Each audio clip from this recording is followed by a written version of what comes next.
All right, welcome back to the Ireland Contracting Nightly Sports Call. This is our Xfinity tweet of the night from Cal Porter. And you can see, I just read this tweet in the news and how dominant Scotty has been. And you can really relate that to Tiger's dominance from 2002 to 2005. Scotty, in 3 years, 81 events, 20 wins, 4 majors, 2 players. And similar with Tiger, 79 events, 18 wins, 4 majors. So pretty close right there. That's per Data Golf, which only includes 2004 to 2005. Now, one thing I think Rory said it, Xander Schauffele said it. They said, Scotty's on a tear right now. I mean, you can compare him to some of the greatest golfers that have ever done it, and maybe no one has done it other than Tiger in that span of 3 years, Jason. It's absolutely incredible, Richie. Scotty Scheffler is much-watched TV right now. I love it. Shout out to my 6-year-old son, Ted, by the way, too. We drafted golfers in our house. Each of us got to draft 5 for the British Open, sort of a fantasy league, and Teddy took Scotty Scheffler and beat all of us. So, yeah, well, cool. You have to take him. Young. He's smart. Teddy is smart. So, yeah, it's just fun to watch. He plays boring golf. He hits it down the middle, makes I'll putts. play boring golf. I know. I'll play boring golf. That's incredible. That wins. So it's hard to bet against Scotty Scheffler, and it was fun to watch when he was up here at Oakmont for the U.S. Open. All right, so John Heyman tweeted a little bit earlier today. Before we take some phone calls, I want to get your thoughts on this. And I know we talked a little about it the last couple of days, but he said Yankees have been in regular contact with the Pirates, who have a few players who interest New York: Hayes, Bednar, Santana, Keller, IKF. I mean, I could actually see all those guys going. Maybe not Bednar, but not because of his ties to hometown, be here. But I'm hoping they keep Keller. But look, I'm ready to get as much as you can for whoever you can, except for Skeens and Cruz. That's who I would want to really focus around. And guys like Bubba Chandler and Jared Jones that you're hoping are going to fill out the rotation. I don't think you're going to get your wish, Richie. I'll say it that way.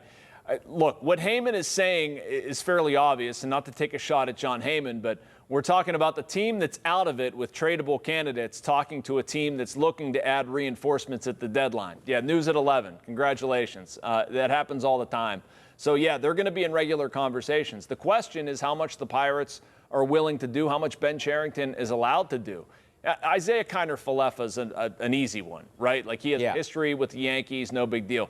Ke'Bryan Hayes makes a lot of sense, too. They know him because of his dad. He would fit in that lineup very well. It's the other 3 that I question. I don't think they're going to trade Mitch Keller, David Bednar, or Dennis Santana. I don't think Ben Cherington would be allowed to do it.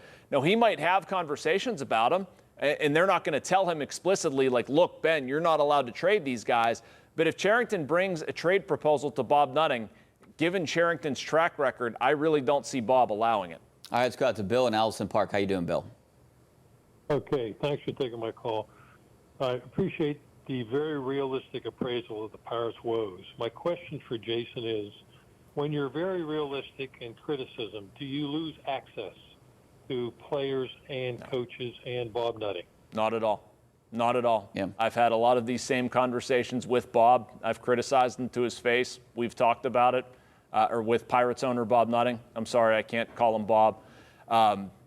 No, that's the job. The Pirates are very realistic about it. As long as you're professional. Yeah. As long as I'm not taking any shots and I don't take personal shots, I will criticize and offer my opinion and do it in a professional way, and they understand that. I feel the same way, Jason. I'm not afraid to walk into that locker room because I don't rip on guys individually or make fun of them. I mean, we're pointing out facts.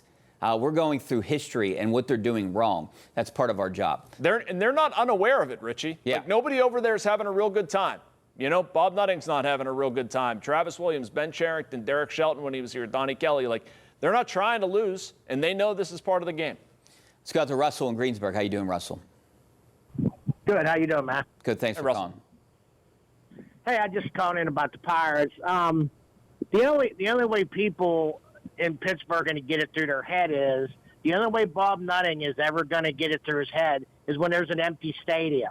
They sucker people in with bobbleheads like last night. People waited in line. They couldn't even have enough bobbleheads for the people that waited in line. They keep saying this 5-year rebuilding and all that kind of stuff. And then what do? They trade off our good players and they say they're rebuilding again. What do you feel about that?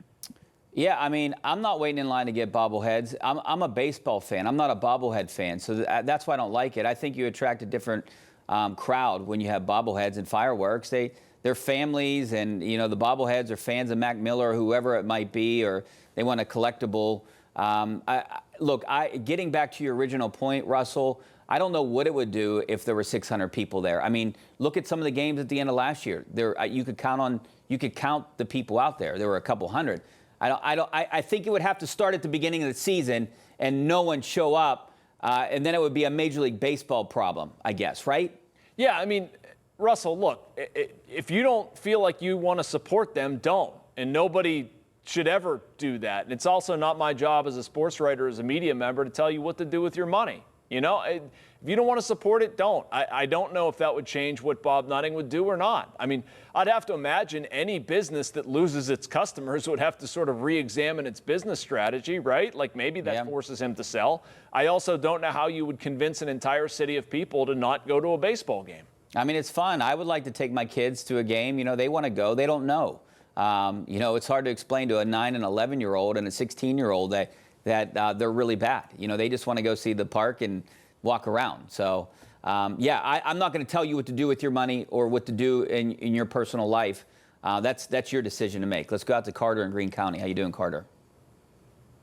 Hey, I'm all right. How are you? Good. Hey, Carter. Hello. I just want to talk about Ben Cherington and the absolute incompetence he has, and I think Bob is probably going to keep him around into next year, maybe. All right, I appreciate the call, and this leads me to a tweet that we just got, Jason, from Paul. Your boy PD is his Twitter handle. How much better would the Pirates be if they would have hired Matt Arnold over Ben Cherington?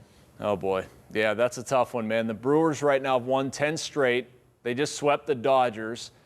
They've had a really good offseason. Matt Arnold was the executive of the year in Major League Baseball last year. I think they'd be better, honestly. And people tend to take this as an endorsement of Bob Nutting. It is not. But you can win on a budget.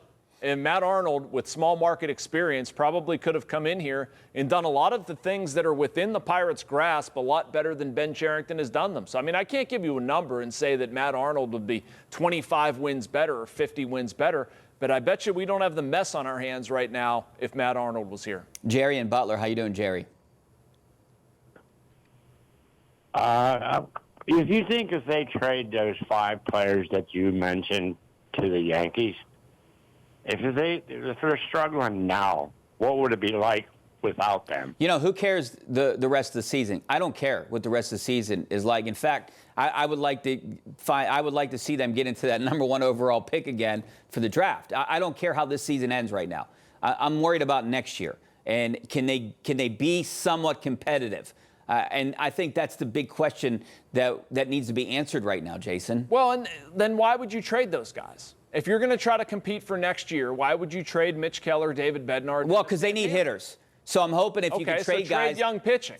Yeah. Trade minor league pitching. Or how about this? Go spend some money. I wouldn't trade my best players. You're going to have to overspend. No one's going to want to come here. Okay. Right? Spend a little bit more money. I agree. I've been saying that for years now. I don't see a problem. I mean, I do see a problem because they're not going to do it, but I'm saying that would be my strategy. I don't see how the sound strategy is to trade my best players. I'm going to trade my #2 pitcher, my closer, my best setup man, and then I'm going to say I'm going to come back next year and compete? That doesn't make sense. If the Pirates want to compete in 2026, which is what they should want to do as long as Paul Skeens is under contract, they need to find another way. Now, maybe it makes sense to trade Mitch Keller. You get out from under the money, you find a young hitter or whatever. But that's why I don't want Ben Cherington to do it. What evidence have we seen that this guy knows how to do that? Yeah, they're in between a rock and a hard place, right? Like, what do? You got to start winning, and I think that's what fans want. So maybe you do trade the future to get guys in here, but they haven't done it well in the past. We got to go to break.